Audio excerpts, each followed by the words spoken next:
Welcome to Suzanne's studio. I'm Suzanne Barnett, your host. I am so excited and pleased to introduce my guest tonight, Peggy Sprague. Peggy worked at IBM for 30 years, and she was a really big wheel. She had a brilliant career in sales, marketing, contracts, and God knows, I'm sure, other things. But anyway, when Peggy retired, wait till you hear this, she had 3 million frequent flyer miles, and P.S., which she's taken all by this time. Well, you weren't that. Well, anyway, so Peggy, when Peggy retired, she started her own business, worked half-time, it was a consulting business, and then decided that she was going to give the other half of her time to the community, and that's what we're going to talk about. Peggy, I really am thrilled to have you on the show. So you first have to tell, you are an advocate. What is an advocate? Well, I call myself an advocate because I help other people ensure that they can get what they deserve, things they're entitled to, and that someone's standing up for them. When I was still at IBM, I became a court-appointed advocate for a child who was in a foster home. And for 4 years, I made a very huge difference in his life. And I realized that I had such a fortunate life that I wanted to be able to give back to others and help them be the best that they could be. So I was a child advocate, and after that, I started the Silicon Valley chapter of Stand Up for Kids, and we advocated for homeless youth. And I was executive director of that for 6 years. So what are you doing now? Well, one thing led to another. Yeah. When I was with Stand Up for Kids, I was personally mentoring 3 or 4 kids in 2012 when Obama announced his deferred action for childhood arrivals, which executive order, which you've all heard a lot about in recent weeks. And I looked at 2 of the kids I was mentoring. They were 17 and 18. And I said to them, you know, here are the qualifications to apply for this deferred action, which would allow you to get a work permit, a driver's license, and a Social Security number. I think you might be eligible. Let's look and see if you really qualify. And we thought that they did qualify. So I went on Google and looked up immigration lawyers. And I picked one out of Google, and I called him. And I said, I'm Peggy Sprague. I'm the executive director of Stand Up for Kids. I work with homeless youth. I have 2 girls that are in their teens that were brought here as children, and that have lived here continuously since 2012, which is part of the requirement. And I'd like to sponsor them through the Deferred Action Program for childhood arrivals. And my question for you is, I've already convinced my board to pay the application fee of $465 for the girls. But my question for you is, do I need a lawyer to help them, or can we do this on our own? And he said to me, he said, you do not technically need a lawyer, but I strongly recommend that you have one, because if you go through the whole process, they're going to turn over a lot of information, and if some of it turns up something that's not necessarily in their favor, it could end up in the wrong hands. And secondly, if you go through the process and for some reason they don't qualify, you lose your $465. And then he said to me, tell me more about Stand Up for Kids, which I did. And he said, I will sponsor your kids pro bono. I will treat them just like all my other clients, bring them to see me. So we did that, and they both applied, and they both got approved by DACA. The first one was Maricela. Maricela was 17, and she was in her senior year of high school, and she had had to leave home the prior year because her older brother was starting to touch her inappropriately, and her parents couldn't control it. So she was living on a couch with a friend in Mountain View, a friend whose dad was there. They let Maricela spend her senior year on their couch, what we call couch surfing. And during that time, we applied for DACA. And then after before that, she had been working in a pizza parlor and having just odd hours. But once she got her DACA approval, she got a work permit, and she got a full-time job at the Burlington Coke factory. And so she could work full-time and go to school half-time, started going to West Valley College to get her associate degree. So I was really happy for her. Excuse me. The second one was Sadie. Sadie had been working as a pharmacist assistant, but Sadie also was illegal and did not have her own Social Security number. Most of these kids could only work in fast food because fast food didn't check Social Security numbers. They didn't check to see that all their kids were legal. But eventually, where she was working in the pharmacy, they found out she was illegal, and they fired her. And so she lost her job for that, and then had to go to work some part-time work under the cover. And she got a work permit, was rehired by the pharmacy, and was able to move in an apartment with her. She's got a young daughter now and a boyfriend, and is doing very, very well and has a full-time job at the pharmacy. And I was so proud of these two young ladies. Of course. So I want to ask you, what is, I hate to ask this question, what is life like for the immigrant families? Well, I've had the pleasure of working, since for the last 15 years, I guess, since I retired, of working with a number of low-income families. Many of them are immigrants. They don't have to be. Life is very scary for them.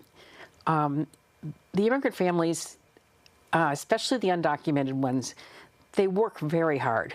The mom and the dad may each have one or two full-time jobs, and they're trying to create a better life for their children. They want their children to grow up and be able to have an easier time than they had.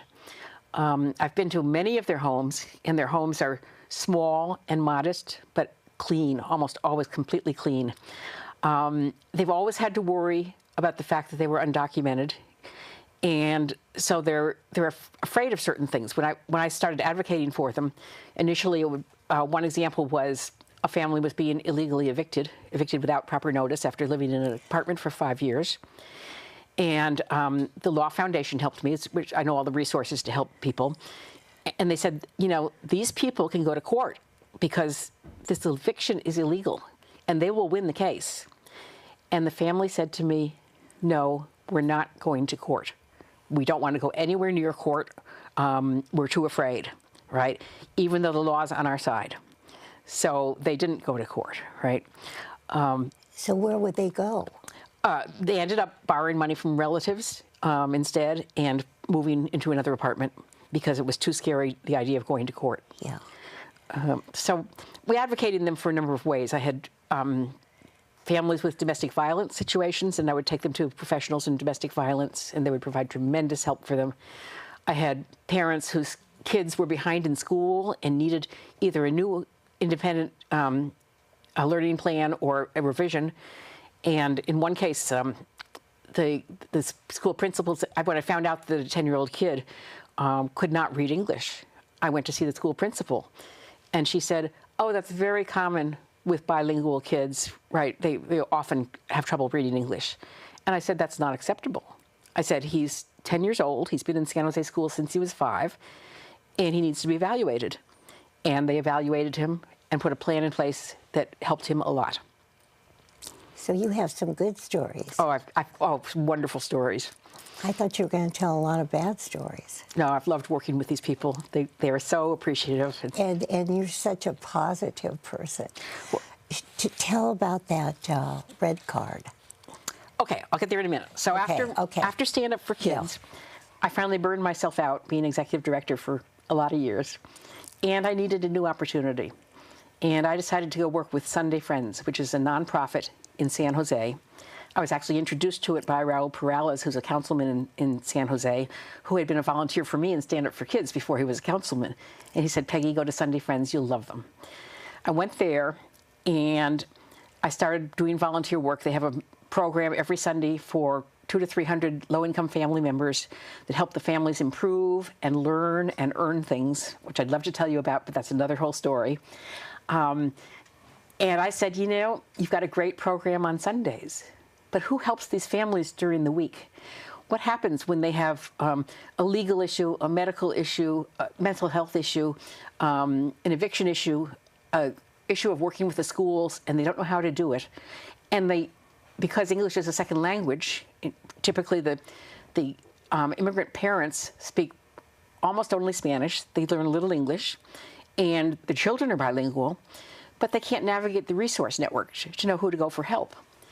So I said, I would like to be your director of family advocacy, and I would like to work with families to connect them with resources that can help them through major family crises. So I started doing that, and they made me the director of advocacy, and I've loved every minute that I've worked with these families. So tell about the red card. Okay. So, I love that red card story. I'm getting there. So Okay. Everything changed in the beginning of 2017 because then the fear became much more real. Excuse me.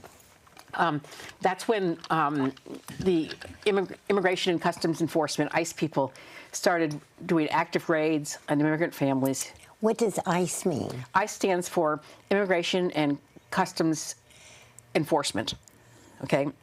And it's known as ICE, and they work for Homeland Security. And since the beginning of 2017, they have been trying to locate any undocumented immigrants and get them deported. And they've significantly increased the number that are deported. The sad part here is that many of the undocumented immigrants, they were brought here as children, no fault of their own. They grew up in the United States from the time they were 5 years old or 2 years old or whatever. They may have married and have a family. Their kids may be U.S. citizens, but they don't have a path to citizenship.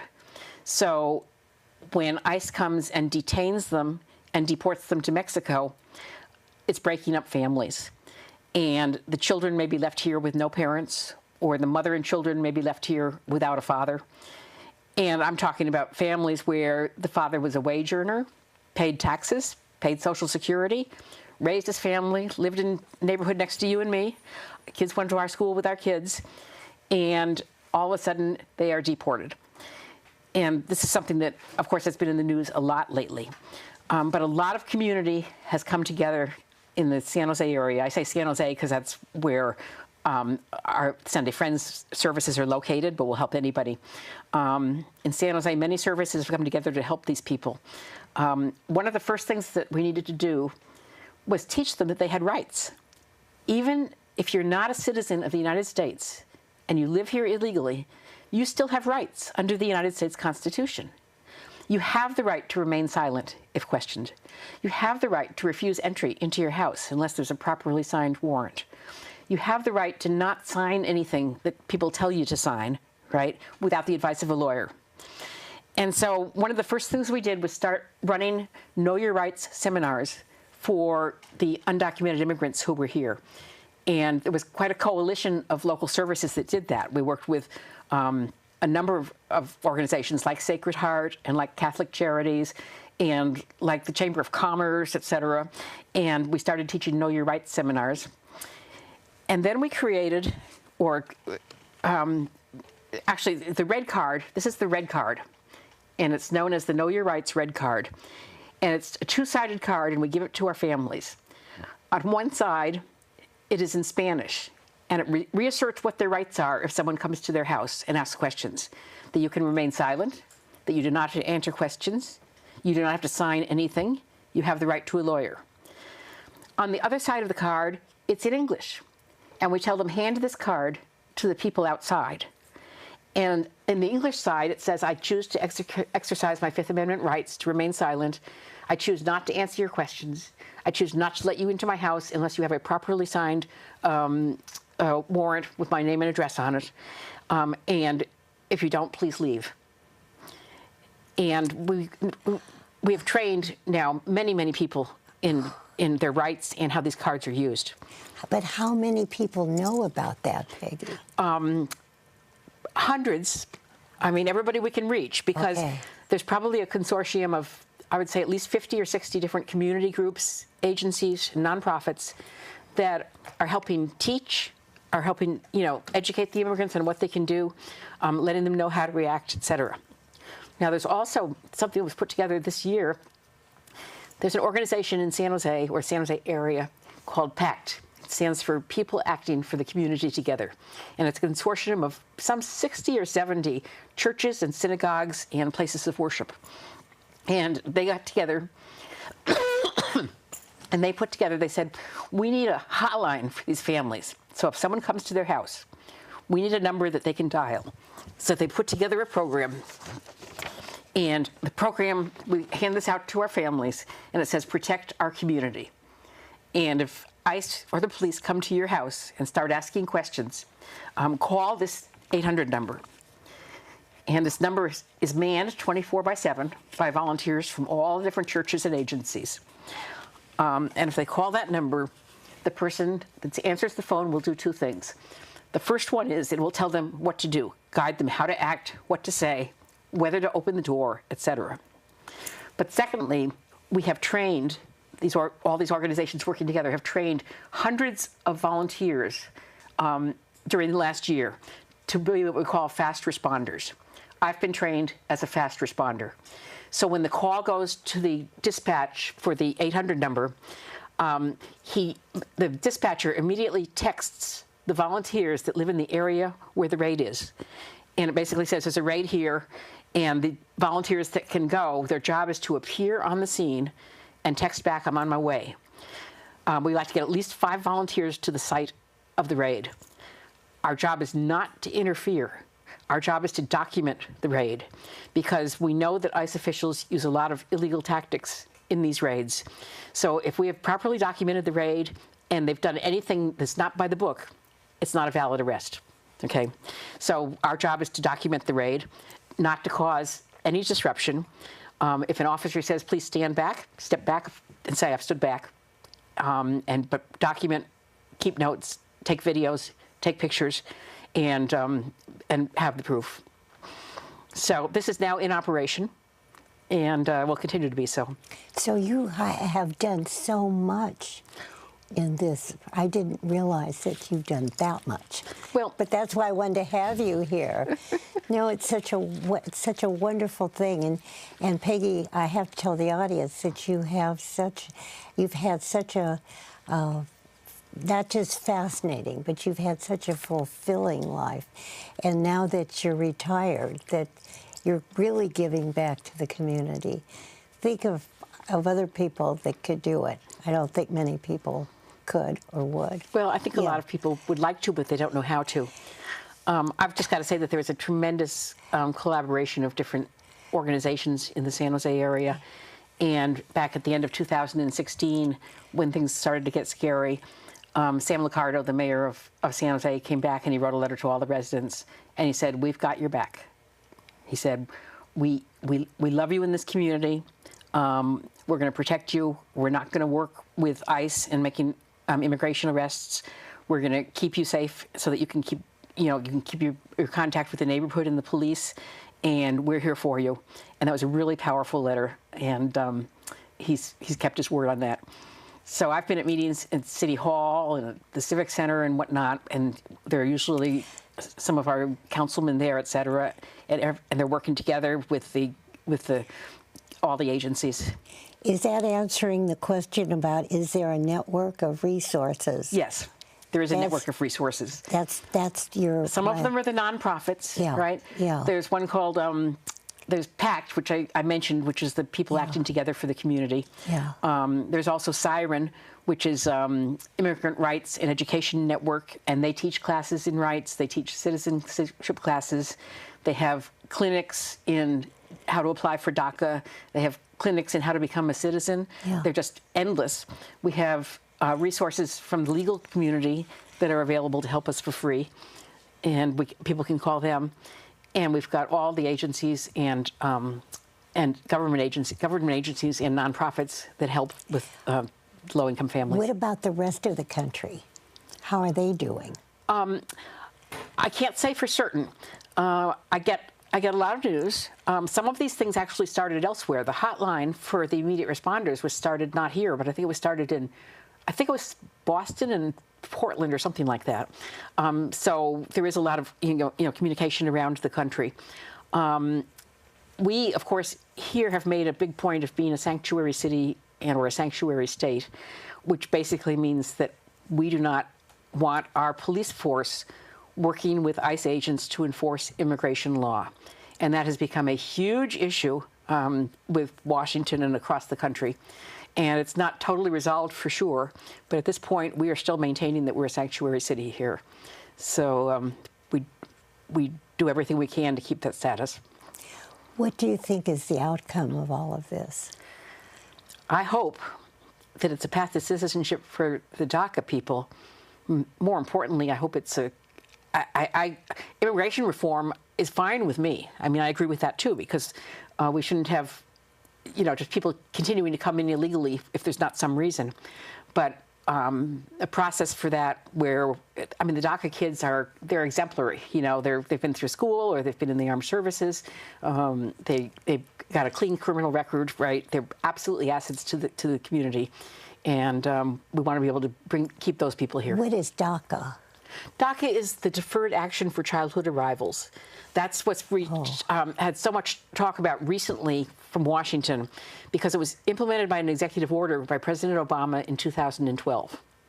And that's what I personally sponsored a couple of young ladies through. And they've been able to renew it every 2 years since then. But Trump has now said that it will end on March 5th. And Congress has said we'll come up with something that you will sign. And there's a major debate going on. And right now these kids are in limbo. There's 800,000 DACA-approved kids that have work permits, have driver's licenses, have Social Security numbers, that, according to the current administration, will not be able to renew those again, and no new applicants can come in. And you can read in the newspaper every day about the battles that are going on there. Are you hopeful? Very hopeful. Very hopeful. Why?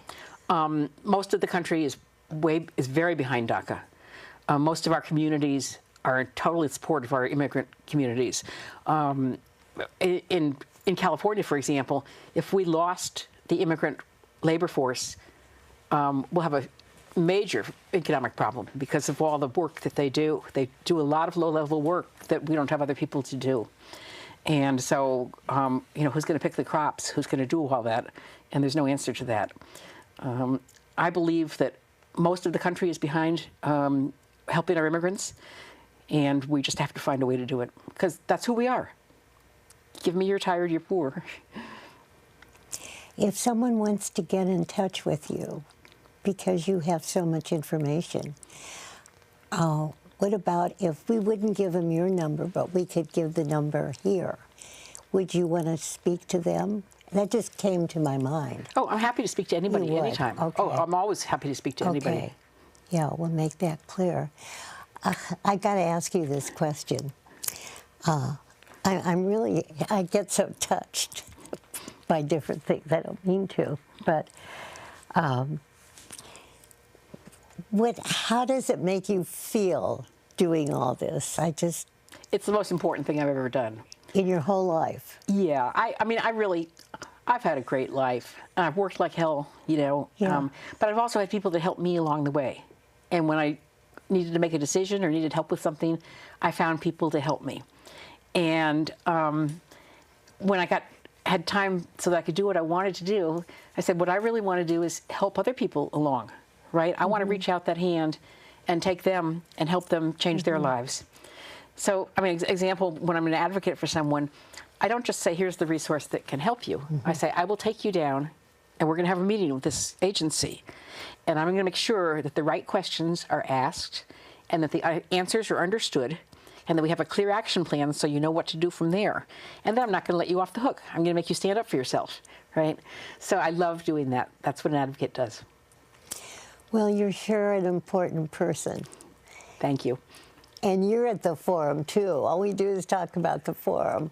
Forum's a great place. It is a great place with people like you. But it's such a great honor to have interviewed you and to know you and to play bridge with you. You're the bridge player of the world. We could do a show about bridge. But anyway, I do want to thank you so much, Peggy. And this is my favorite T-shirt, if you can't read it. Tell what it means. I stand with dreamers. I absolutely stand with dreamers every bit of the way. Tell. What does that mean? Well, the dreamers are the young people that are applying for DACA. Yeah. And others that would like to apply. Yeah. And they want a chance to succeed in life here, and they deserve it. So you're going to keep doing this forever? Forever. Forever. Well, you're one of the young people at the forum. We have to tell that. But I'm not one of the young volunteers at Sunday Friends. I'm one of the older ones. Older ones, Because we yeah. have volunteers of all ages. Well, We have- I interviewed Sunday Friends a long time remember ago. that. Remember that? Yeah, yeah.